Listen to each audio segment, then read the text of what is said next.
प्रधानमंत्री नरेंद्र मोदी ने तीनों कृषि कानूनों को वापस लिए जाने का ऐलान करके किसानों के चेहरे पर मुस्कान लाने के साथ ही विपक्षियों की बोलती बंद कर दी। उन्होंने लोगों को संदेश दे दिया कि वो किसी भी हद तक जाकर फैसला करने की ताकत रखते हैं। यूपी और पंजाब विधानसभा चुनावों में पीएम मोदी के इस फैसले का फायदा भी मिलने की पूरी उम्मीद लग रही है। खासकर पश्चिमी उत्तर प्रदेश की बात करें तो यहां नए सियासी समीकरण बनने के आसार नजर आ रहे हैं।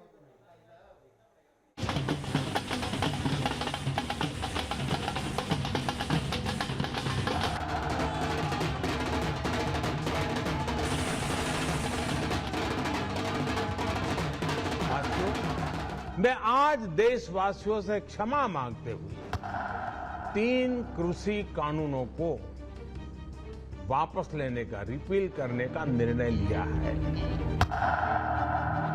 बहुत खुश हैं। 1 साल के बाद हम लोगों को ये खुशी वाला दिन देखने को आया है। इसके लिए हम रिस्पेक्टेड प्राइम मिनिस्टर को बहुत थैंक यू करना चाहते हैं। ये जो 3 काले कानून वापस हुए उनसे बहुत खुशी है और आज गुरपूरब भी है। हम आदरणीय प्रधानमंत्री जी की घोषणा का तहे दिल से स्वागत करते हैं।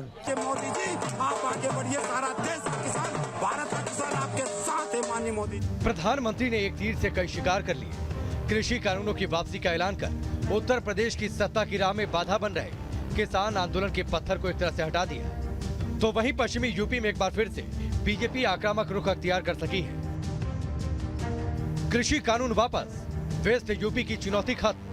3 कृषि कानूनों को वापस लेने का, रिपील करने का निर्णय लिया है। 300 प्लस के टारगेट पर मोदी का मेगा दाम।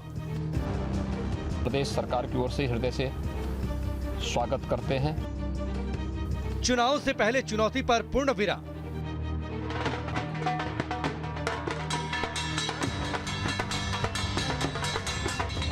उत्तर प्रदेश की सियासी जंग से पहले पीएम मोदी ने मेगा दांव चला और यूपी में 300 प्लस का टारगेट लेकर चल रही बीजेपी को बूस्टर डोज मिल गया।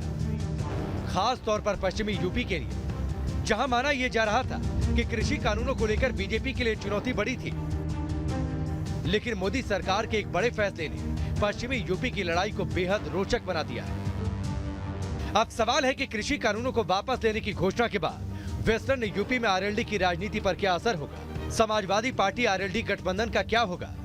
आरएलडी की बार्गेनिंग या कहें चुनाव में मोलतोल करने की क्षमता घटेगी या बढ़ेगी? क्या इस बात की भी संभावना है कि आरएलडी बीजेपी के पाले में चली जाए? इन सारे सवालों का जवाब तलाशने की कोशिश करते हैं। प्रधानमंत्री के कृषि कानूनों को वापस लेने के ऐलान से सिर्फ एक दिन पहले ही अमित शाह को पश्चिमी उत्तर प्रदेश की कमान सौंपी गई। कहा जा रहा था कि किसान आंदोलन की वजह से बीजेपी को इस इलाके में बड़ा नुकसान हो सकता था, लेकिन अब कहा जा रहा है कि कृषि कानून रद्द होने से बीजेपी के प्रति किसानों की नाराजगी कम होगी और वो उसके पाले में जा सकते हैं। लेकिन बड़ी खबर ये भी है कि कृषि कानून रद्द होने के बाद आरएलडी अब बीजेपी के साथ आ सकती है। आरएलडी का अभी क्या रुख है वो बताएं। उससे पहले आपको बता दें कि बीजेपी और आरएलडी के बीच गठबंधन के कयास क्यों लगाए जा रहे हैं। इस साल मार्च महीने में मथुरा में जयंत चौधरी और अखिलेश यादव ने साल 2022 के विधानसभा चुनाव को साथ लड़ने का ऐलान किया, मगर कुछ वक्त से आरएलडी प्रमुख जयंत चौधरी और अखिलेश यादव को साथ नहीं देखा गया, तो अटकलें लगनी शुरू हो गई कि दोनों के बीच सीट बंटवारे को लेकर रस्साकसी चल रही है। तो वहीं दूसरी तरफ आरएलडी प्रमुख जयंत चौधरी ने विधानसभा चुनाव को लेकर अपना संकल्प पत्र भी जारी कर दिया, जिसे अखिलेश यादव के ऊपर ज्यादा सीट पाने के दबाव के रूप में देखा गया। तो वहीं दूसरी तरफ तीनों कृषि कानून को मोदी सरकार ने वापस ले लिया, जिसके बाद सारा मामला अब बदलता हुआ नजर आ रहा है। खबर ये भी है कि 21 नवंबर को समाजवादी पार्टी और आरएलडी के बीच गठबंधन और सीटों के बंटवारे को लेकर ऐलान होना था, जिसे कैंसिल कर दिया गया है। आरएलडी अखिलेश से 30-32 सीटों की डिमांड कर रही है, लेकिन अखिलेश 20-22 सीटें ही देने पर अड़े हैं। उनमें से भी उनका कहना है कि समाजवादी पार्टी के 3-4 लोग आरएलडी के सिंबल पर चुनाव लड़ेंगे। सियासी जानकारों का कहना है कि जाटों की पहली प्रायोरिटी पहले आरएलडी हुआ करती थी, लेकिन आरएलडी के बाद अगर जाट किसी राजनीतिक पार्टी को पसंद करता है तो वो बीजेपी है। समाजवादी पार्टी को जाटों ने कभी पसंद नहीं किया और न ही कभी समाजवादी पार्टी के साथ गए। ये बात अखिलेश और जयंत दोनों को पता है।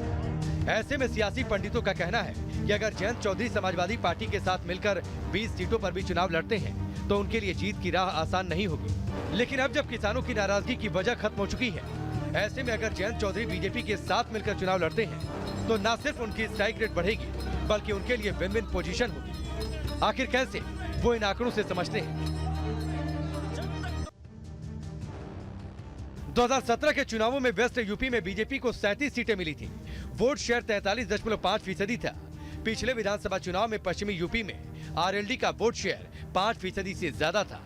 वहीं इस इलाके में समाजवादी पार्टी का वोट शेयर 15.68% ही था। अखिलेश यादव, जयंत चौधरी। अगर जयंत और अखिलेश के वोट शेयर को मिला दें तो ये बीजेपी के वोट शेयर का आधा भी नहीं है। ऐसे में साफ है कि अगर जयंत चौधरी बीजेपी से मिलकर चुनाव लड़ते हैं तो न सिर्फ जाटलैंड की सियासत में एक बार फिर मजबूत हो सकते हैं बल्कि उन्हें केंद्र या राज्य में बड़ा पोर्टफोलियो भी मिल सकता है। फिलहाल बीजेपी के साथ मिलकर चुनाव लड़ने को लेकर जयंत चौधरी का क्या रुख है वो भी जान लेते हैं। क्या कोई गुंजाइश बचा है कि जयंत चौधरी बीजेपी का भी दामन थाम सकते हैं?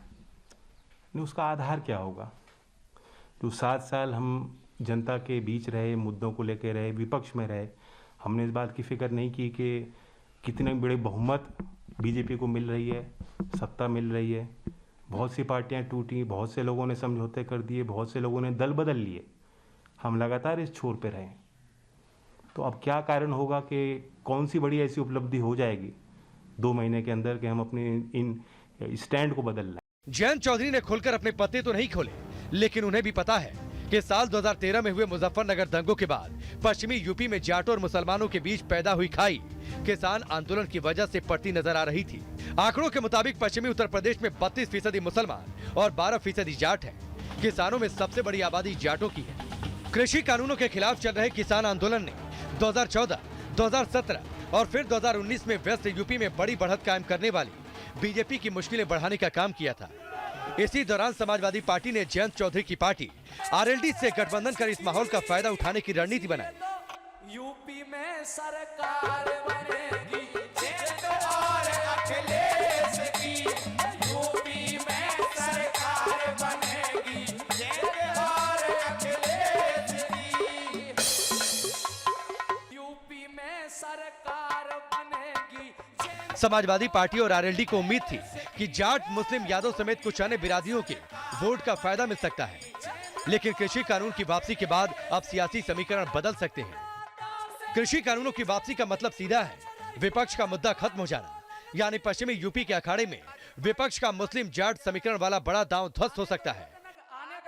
जाहिर है यह बीजेपी के लिए फायदेमंद और आरएलडी के लिए नुकसानदेह साबित हो सकता है अगर वो समाजवादी पार्टी के साथ रही तो।